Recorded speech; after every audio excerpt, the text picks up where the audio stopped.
What's up, everybody? Welcome to the Scratch Agency podcast, hosted by Scratch Agents for Scratch Agents. My name is Stephen Turnbull, founder of T5 Insurance Services in Clinton, New York, joined by my co-host, you already know, hold your applause, Mr. Sean Fitzgerald, founder of LAF Advisors in Long Island, New York.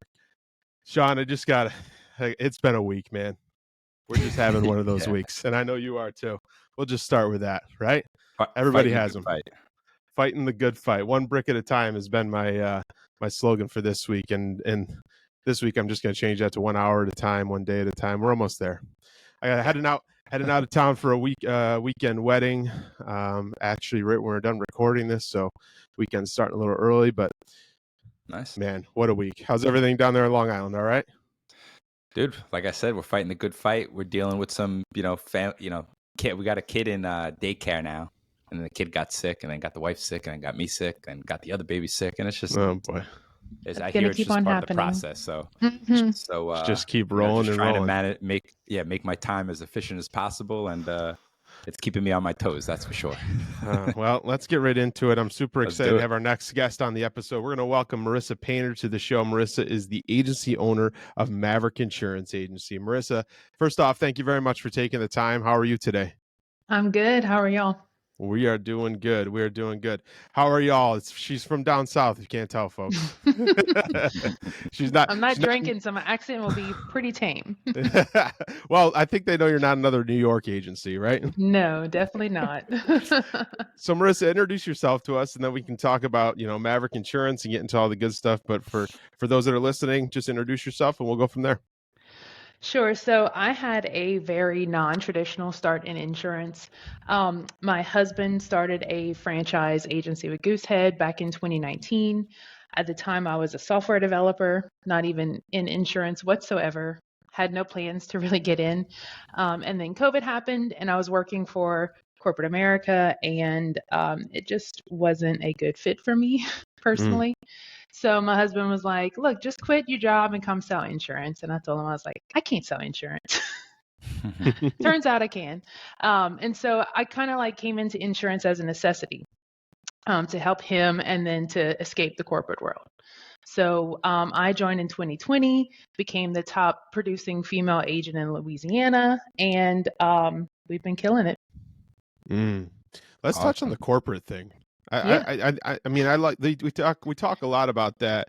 At the end of the podcast, we always end with owning your own future, and I think that is one of the great things about owning an agency, right? We can have control over different things. Obviously, the flexible schedule some talk about, but the control of your own destiny of how much you can sell. And your point you said right there. I don't think I can sell insurance, and we're the top salesperson in the state and all that good stuff. So talk to us about that difference from being with you and your husband in your agency versus the corporate world, and how that kind of plays into starting your Scratch agency. Yeah. So in corporate world, I got written up for taking a vacation that was scheduled. So that was really the turning point of why am I, and I was a great worker. I've always worked my butt off.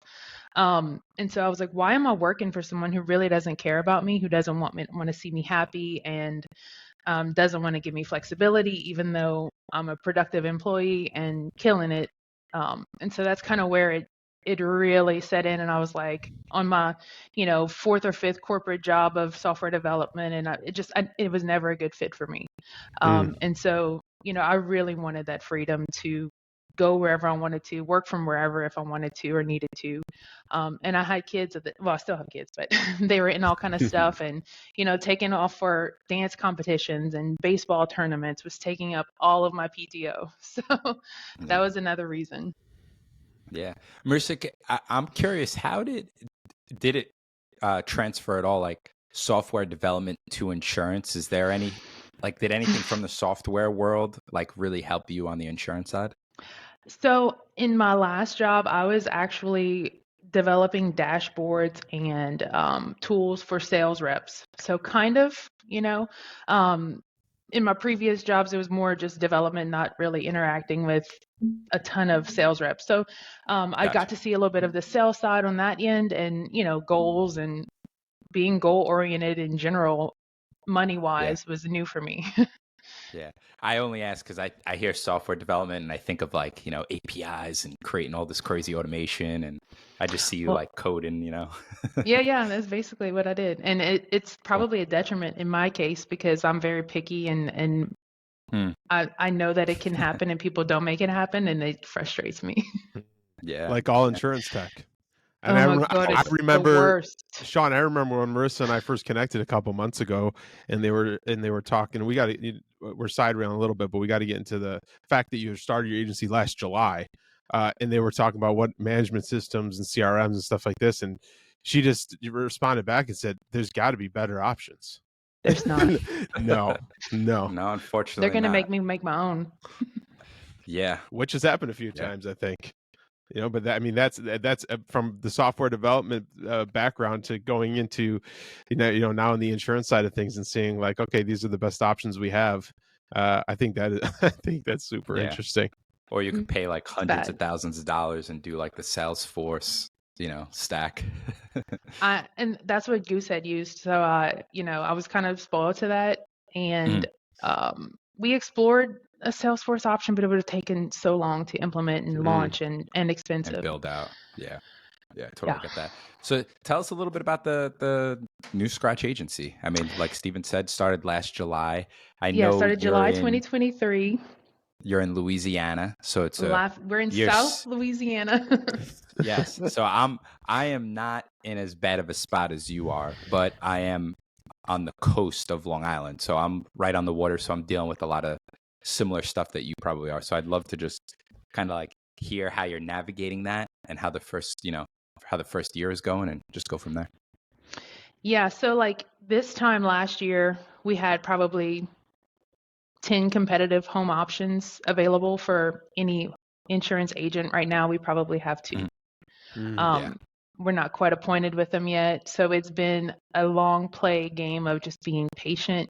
Hopefully, Yeah. we're seeing the curve of the hard market kind of now we're seeing profits from some of these companies. So I'm hoping that next year we'll get some options and be able to win. But we're kind of like really just focusing on winning whatever we can and being patient, which is really Yeah. hard. It's tough. Yeah. Have you Mm. have you thought, Marissa, only because this has gone through my mind, like so we're 50% personal, 50 commercial. The personal we write, 99% of it is on Long Island in New York. So it's basically all coastal. Have you thought about like expanding out a little bit off the southern, coast, so to speak, and push a little bit up north? We would probably have to go into different states like Arkansas, possibly.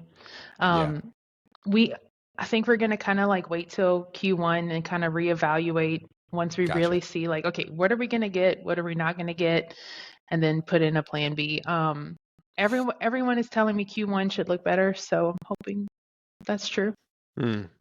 And just so Okay. everybody that's listening knows, that's Sean's nice way of telling me he's going to try to start writing more upstate, which he can just stay right where he is. Leave his problems down there. We're just fine up here. We don't need any LAF, Do it, postcards in the Sean. mail up this way.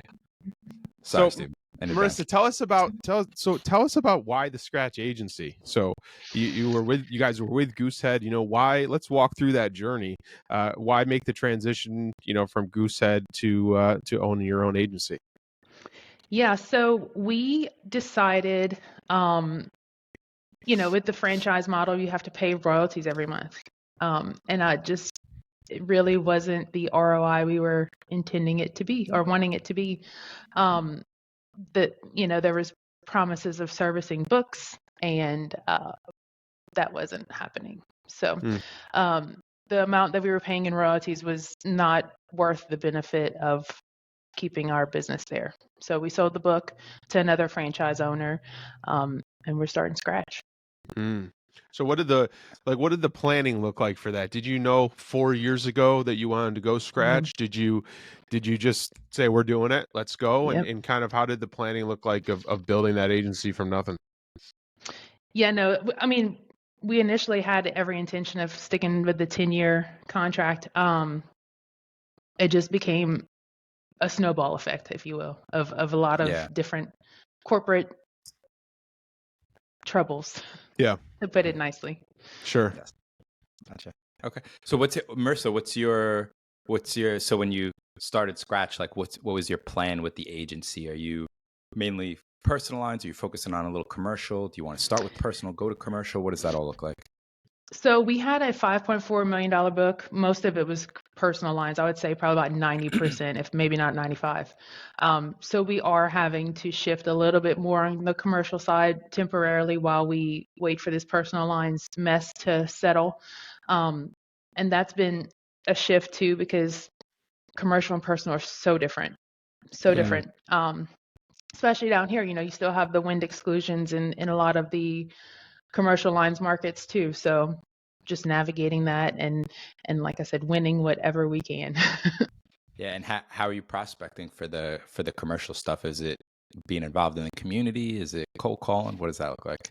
Cold calling, being involved in the community, and literally just asking people who they know. We find little markets that we're competitive in, and we just exploit our personal network. Both my husband and I are both pretty well connected, and so we get a lot of word of mouth and people listen when we ask for help. Yeah. The word of mouth stuff, is that from like just being in like Chamber of Commerce? Is it Facebook groups? No, I mean, we went really hard on advertising, and not really advertising, but just pushing social media during COVID when everyone was on their phone. That's Yeah. really when our agency took off, and we exploited the heck out of it. We've never spent $1 on marketing ever.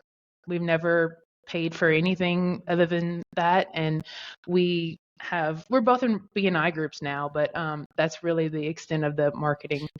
It's mostly referral partners, a lot of word of mouth. I'm from a small town, so that goes a long way, in those small towns where people know I'm the insurance girl. What I think is so great about this is, I was thinking about this earlier today, is like how important frequency and consistency is to success, right? Like, and I think about this with you, Stephen, for instance, and it reminded me when Marissa brought it up, like she just went very hard on social media during COVID and just push, right? So she was doing a frequent activity and she was staying very consistent with it. And that reminds me of you, Stephen, with just being involved with the community. I mean, every time I talk to you, you're like, I got a thing at 5:00 today. Oh, I got a lunch at, the chamber. Oh, I'm meeting with this person. He wants to play golf. Oh, I got blah, blah, blah. But it's all community related, and it's all, you're doing frequent activity, but also being consistent with it. I mean, since I've known you, you've always been involved with community stuff. Yeah. You know what I mean? So it's such a simple thing, but frequency and consistency, I just think is a huge thing, Discipline. Exactly. Yeah.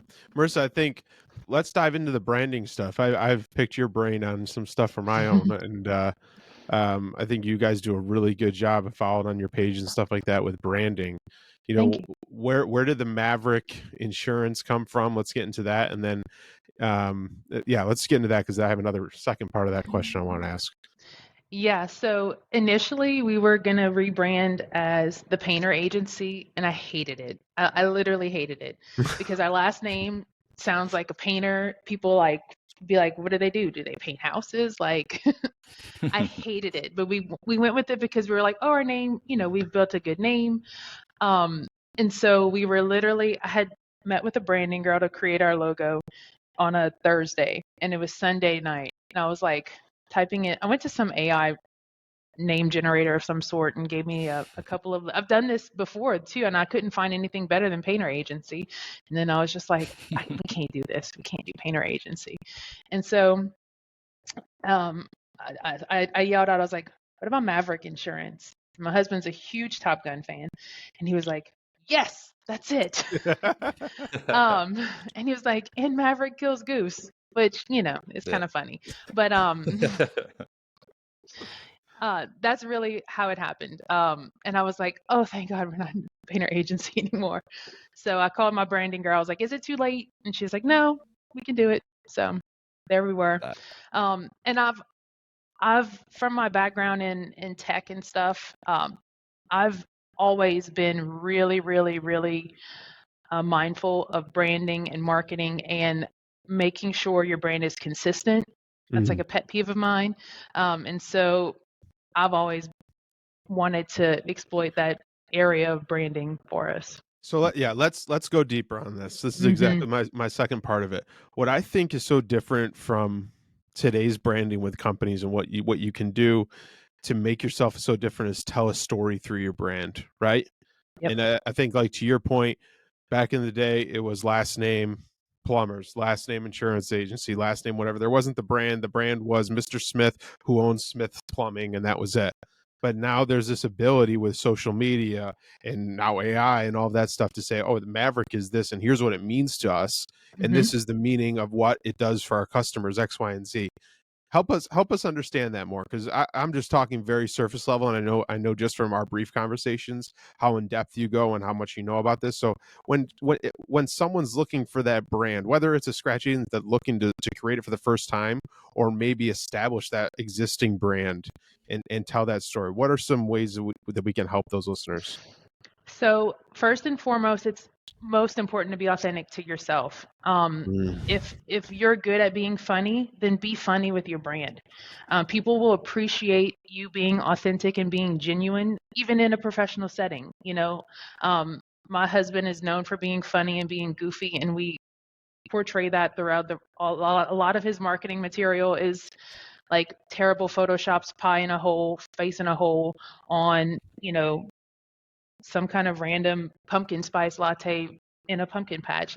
He's ridiculous, and people love him for it. And it's real. It's And real. it's authentic and it's real. Correct. And I think the old school marketing of coming into the work in a suit and you have to make these commercials that look a certain way, that is dead. Forget it ever existed. And just rebrand yourself, be genuine, be authentic, and and don't try to copy someone else either, because it will feel fake. Because that's not you. I'm gonna tell No. a quick story here, and I may have told you this in the Telegram or not. I can't remember. Sean definitely knows this story. And I'm gonna start because this will probably be clipped as a social clip. So this individual I love very much, but an older gentleman who's a good friend, challenged me on an Instagram video that I posted. It was an educational video on something that I thought about, because I had a T-shirt on and a backwards hat, and he challenged me and said, like, "Is that the type of brand you're looking to portray?" And it was a great conversation, because the agency I came from was, you wore a tie. It was that old Mhm. school 9 to 5. We go in, you have a tie, you meet with a client, you put the jacket on, and I dress up all the time. Don't get me wrong. There's a time and a place for it all. But that was a Thursday. I didn't have anybody to meet. I was going to my office to sit, by myself. I'm not getting a suit on. And I just picked up the camera and said, "Hey, here's who I am. This is what I'm trying to tell you." Bam, and I posted it. Didn't think anything of it. So, and we had this conversation of, like, hey, insert name, this is who I am, and this is who I am on this Thursday at that time when I thought of making that content and posting it out there. And if somebody looks at that and says, "Oh, Steven doesn't know what he's talking about because he has a T-shirt on and a backwards hat, and I don't want to work with him," so be it. That's the way that I look at it. But I thought it inspired such an interesting conversation with so many people about the differences of what the brand is you're trying to portray. And I think, again, it just boils down to be yourself. Yep. Just be yourself. And I'll add one more other thing. About a week ago, I did a first day in a life video. It was the first time I ever did something. I usually have no problem putting myself out there, recording myself. This felt different for me. It was a little uncomfortable. I'm going to be completely honest, of like, recording it all and then voicing over it all. But I said, screw it. I did it. So much feedback. People are like, "I love that. It was so great to see kind of what your day looked like, this and that." And again, I was just being myself. Correct. So I think, that whole story, and I break chops with this guy all the time, but he has such that tunneled vision of, like, this is the way the businessman is, and the insurance guy in the community looks like this, and this is what it is, when it doesn't need to be like that. This is who I am, and I can still help you no matter what that brand is or whatever it portrays. I'll get off my high Correct. horse, but I think that was it's such a huge point. No, it's definitely true. And I would encourage anyone in any industry, not just insurance, it works in all industries. Yeah, I think you have to.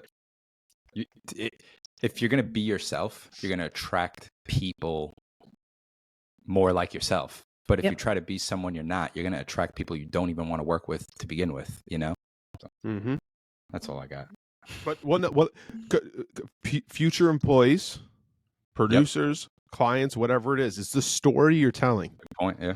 You're creating the story. You're creating the chapters in the book of Maverick Insurance, LAF, T5, whatever it is. You can look back and say, oh, remember when I did that day in life video in 2023? Look at that. Or, you know what, like that's, and Sean, I mean, you've gotten a few people that have reached out to you about, hey, what's this whole insurance thing? Because they listened to the podcast and saw your stuff on LinkedIn. And it's like, it's just there's, and Marissa, I'm interested in where to start, right? We just threw out so much.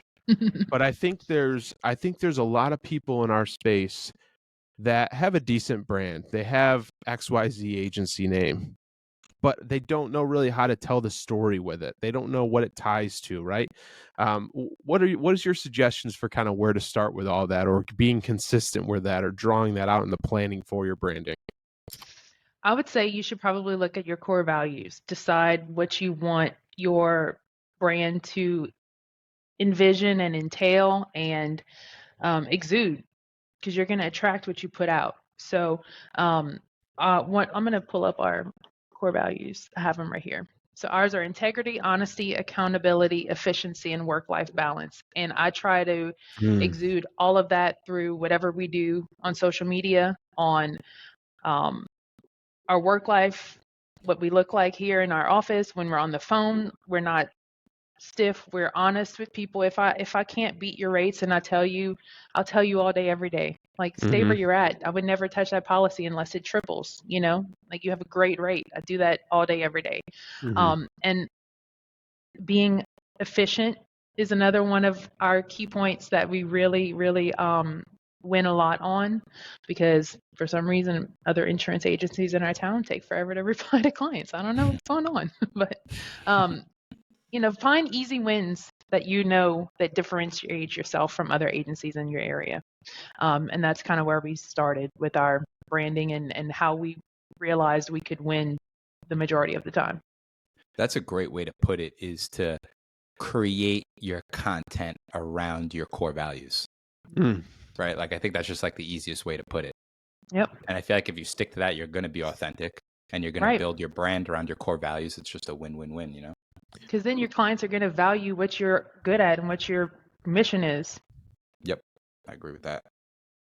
And it's almost like it, from the client standpoint, I've always been fascinated with the idea of creating the fear of missing out.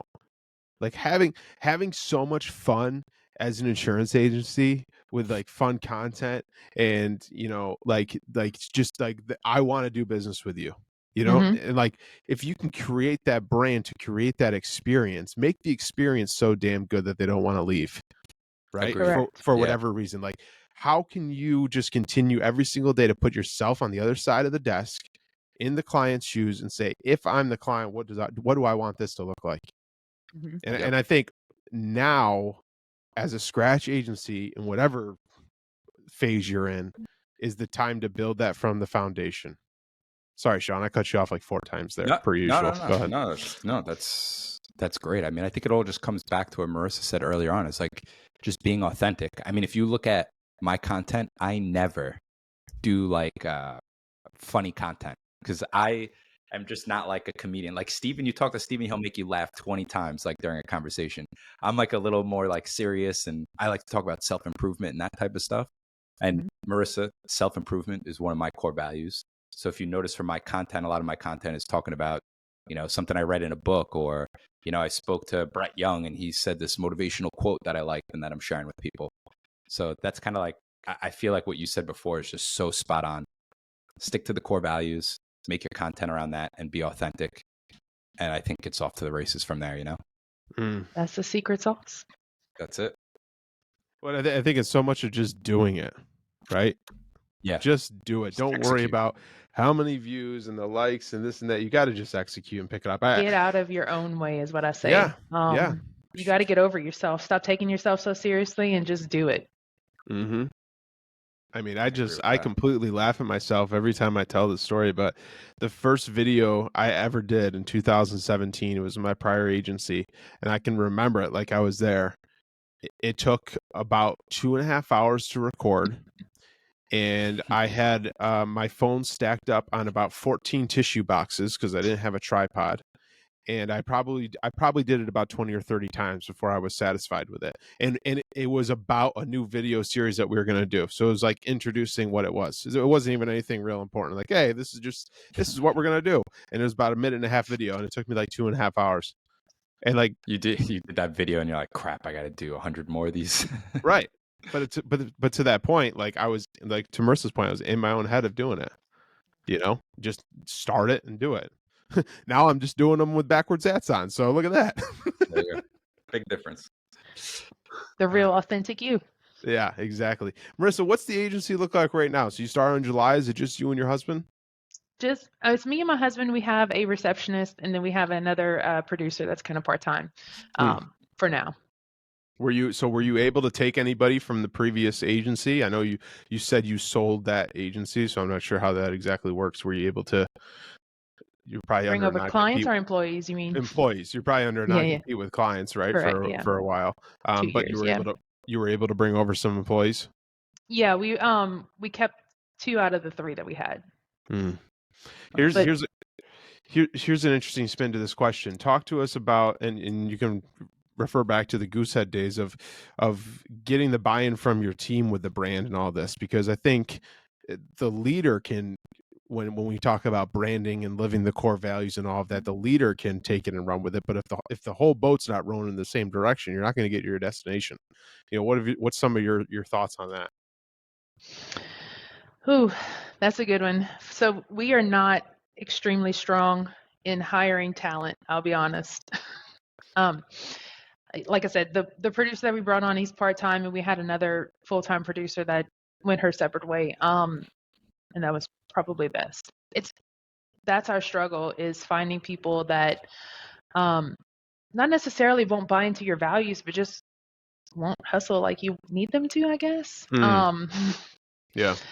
And I don't think it has anything to do with the core values or buying in or buying out. I think it's just a growing pain personally. But all of our employees seem to love our core values, and they're bought in as far as branding and all of that.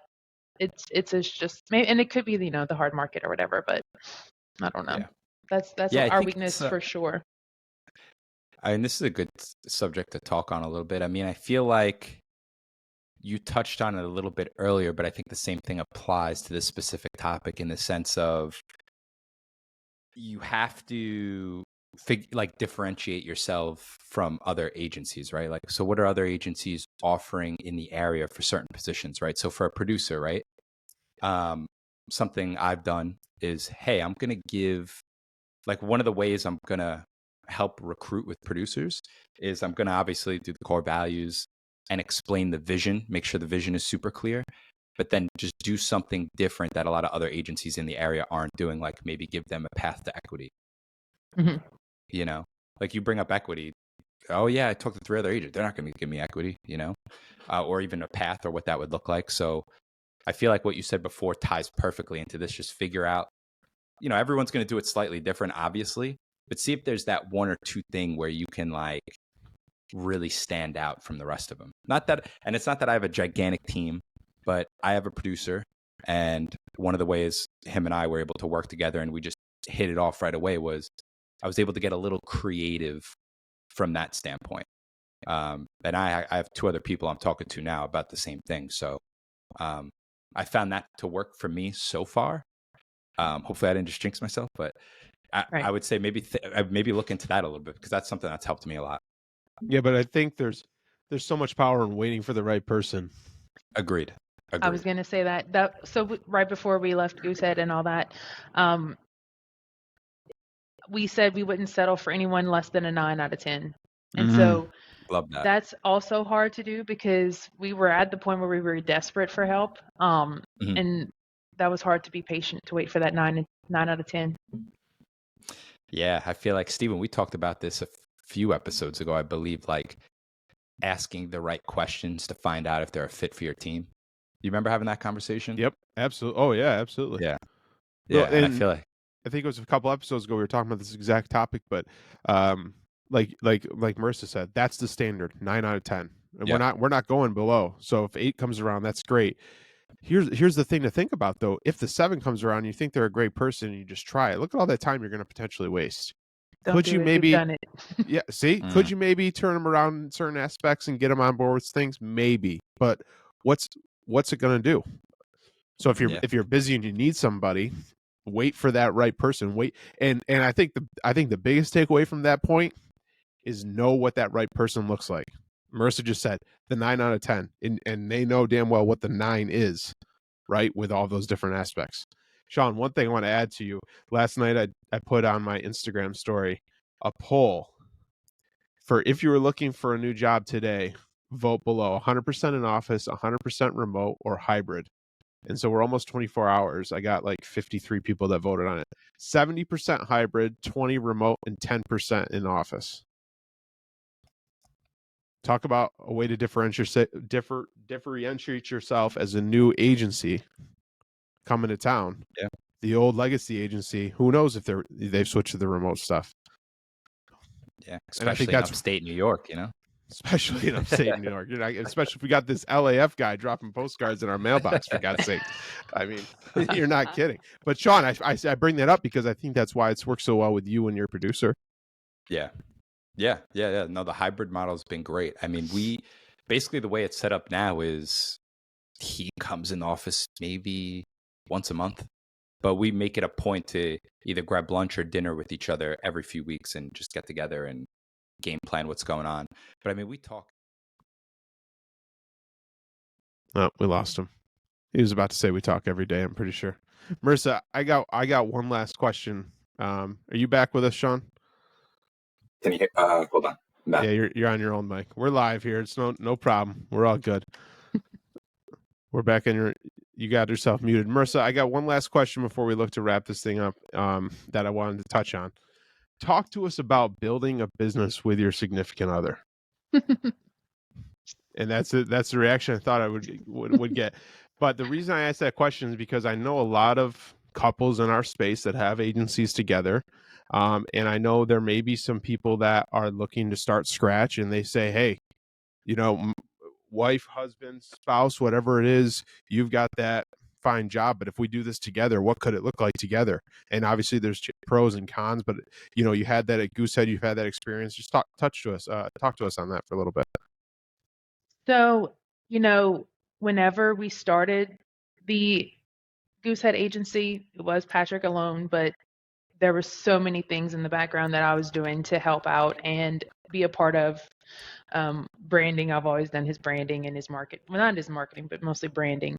And so I think he kind of looked at it as his own business, but I didn't. And so that was a growing pain whenever I came on. He had this kind of like egotistical, like, this is my business. And we had to kind of work through that, which was, it was fine. In the end of the day, he had to just realize that he was in ego and thinking that I didn't have any part of this, even though I did. And in my brain, I did. I didn't realize I had to like explain it to him. So, and that was kind of different because I came on later than we actually started. Yeah. But today, like, we've ironed out a lot of the kinks. Some days I need a break from him and I let him know that. Sure. He could be around me 24/7 and he's fine forever. So, we realize what we're good at, what our strengths are. And if I need help, I ask him. And if he needs help, he asks me. And that's really how it plays out. It was a bumpy road to start, but we figured it out pretty quick. Well, and just listening to you say that, one thing jumps out at me that we've talked about a lot in previous episodes is communication. It just comes down to communicate. Like you said, hey, I need a break from you. That's fine. And that's going to happen. I mean, and communication with, like what Sean was talking about with the producers, or just dealing with your staff, and the only reason I ask that is because there's been, a lot of people I've seen that have done very well. And, there's little discussions of my wife potentially joining down the road and what that would look like. And it's just, it's an interesting concept. And again, it just comes down, I think, look, with everything, communication, just like a business partner. Here's your roles, here's your responsibilities. I think that makes sense. Sean, are you back with us here, sir? Yeah, I'm good now. Sorry There about he that, is. guys. Yeah, the communication I feel like is the biggest thing. I mean, Steven, you and I have talked about it even with the podcast. Like we've worked together on like 52 episodes now, and I don't think there's been one time where we've like got mad at each other. And I think it's just because Speak for yourself.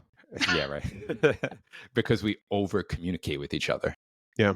You know, if anything's on my mind, I tell you. If anything's on your mind, you tell me, and we work it out. You know, And communicating expectations too. That's a big one. Like if I come on as a producer, what do you expect out of me? Are you expecting me to do this, or are you expecting me to do this? And if I'm not comfortable with it, I'll let you know. And then turns out I can do it anyway. Yeah. We spoke about that with Derek about, remember, like having the roles and responsibilities for each person you onboard, so you can set that expectation. You know. Well, and I was just going to say, I remember specifically that conversation with Derek, but the expectation and the communication goes right back to your clients as well. Here's what we're doing on the back end. Here's what we expect from you, and this is how this partnership's going to work. You're setting the bricks. You're setting the foundation for the relationship, whether that's business partner, client, coworker, producer, whatever it is. It all comes down to communication. Marissa, in respect to your time, we'll wrap this baby up. I really appreciate you taking the time. That was fun. Thank you so much for having me. Yeah, absolutely. For anybody that wants to follow along the story with a new agency or get in touch with you about the branding stuff, what's the best way to get in touch with you? Probably Facebook. Maverick Insurance in Lafayette, Louisiana, and then just DM me. I'm pretty open.